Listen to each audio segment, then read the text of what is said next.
Bismillahirrahmanirrahim. Assalamualaikum warahmatullahi wabarakatuh。各位大家好，我係黃老師，非常高興嘅再一次嘅喺呢度同大家見面。Alhamdulillah，大家好嘛？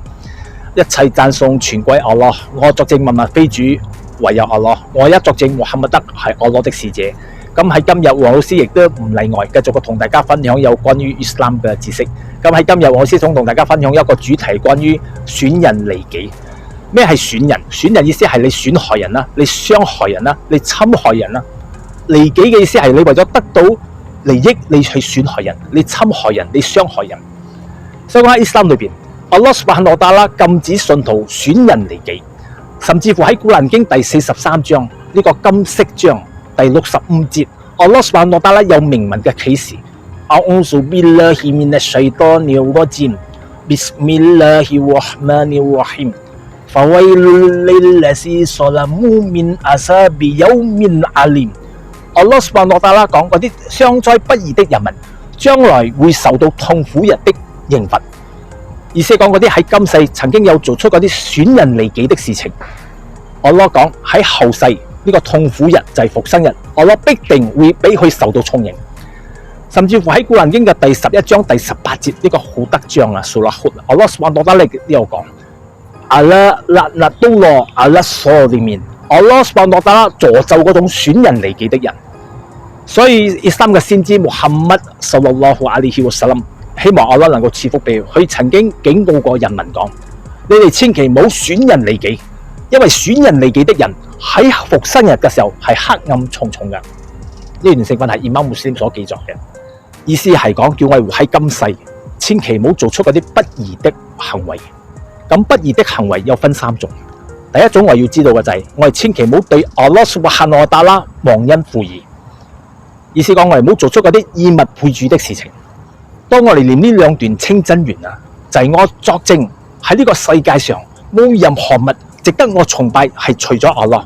當我哋講除咗阿拉值得崇拜，我哋就唔可以崇拜任何物啦。所以喺伊斯蘭裏邊，我哋係唔可以相信嗰啲算命佬、睇相佬，或者嗰啲人講出嗰啲未來未發生嘅事情。點解？因為阿拉蘇巴哈納達拉喺古蘭經講，冇人可以知道明天會發生啲咩事情，喺幾時會落水。阿拉講咗㗎，冇人會知道㗎。但係有嗰一個人佢講係知道未來將會發生嘅嘢，咁佢就已經屬於係背叛咗阿拉，佢已經係以物配主啦。所以講我哋唔可以做出嗰啲以物配主的事情。所以喺古蘭經嘅第31章第13節，路國萬章啊，蘇拉6文，阿拉蘇巴哈納達拉講 Inna shirka la zulmun azim。阿拉講你千祈唔好以物配主，因為以物配主係大逆不道嘅。第二就係對他人損人利己，意思講一種人活喺世上啊，去傷害人，去侵害人哋嘅財產，去攞咗人哋嘅錢，去借人哋嘅錢，係有錢係唔還俾佢，去偷人哋嘅錢，又或者係傷害人哋嘅身體，佢曾經打過人，去鬧過人，或者去傷害過人哋嘅名譽，佢唔中意喺世上，佢為咗自己嘅利益喺人哋嘅面前講佢唔三唔四，令到佢嘅名譽掃地。呢種就係一種不義的行為，所以講我哋一定要遠離呢種不義的行為。第三就係對自己自暴自棄。點樣講對自己自暴自棄？意思我阿拉賜俾我哋身體，我要好好嘅珍惜，要利用佢。阿拉俾我哋眼、鼻、耳仔、手腳，我哋應該要做應該做嘅嘢，唔好去做一啲犯法作惡嘅事情。如果我哋做一啲犯法作惡嘅事情，咁我哋屬於係自暴自棄啦。之後去遠離阿拉的道路，意思講阿拉叫佢做嘅嘢，佢放棄唔去做禮拜啊、齋戒啊、天課啊。阿拉講嗰啲嘢唔好做，去做。阿拉叫佢做嘅嘢，佢唔做。所以呢啲嘢屬於係不義的行為啦。所以講我哋嘅聖人穆罕默德ศ็อลลัลลอฮุอะลัยฮิวะซัลลัม一段好出名嘅聖訓啦。佢曾經問中聖門弟子嚟講：你哋知道邊位係破產者嘛？破產啊，病急斯啊！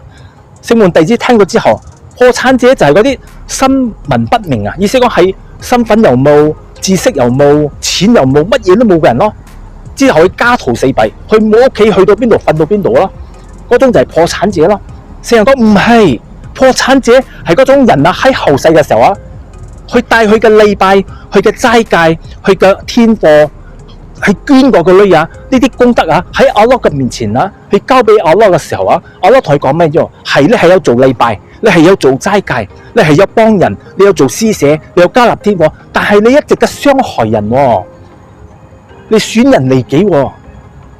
之後阿拉斯旺多達啦就會將佢所做嘅一切呢啲功德啊、眷侶啊、天課啊、禮拜啊、齋戒啊，俾佢所傷害嘅人。之後佢冇能力還清佢呢筆債啊。之後阿拉斯旺多達就將嗰啲佢所傷害嘅人嘅罪過啊，加害於佢嘅身上。之後掟佢喺呢個火獄。呢段聖經係來自伊瑪目先同伊瑪阿德里斯所記載嘅。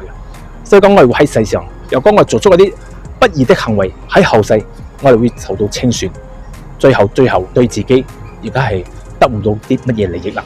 希望今日少少嘅分享能夠令大家受益，多謝大家。Assalamualaikum warahmatullahi wabarakatuh。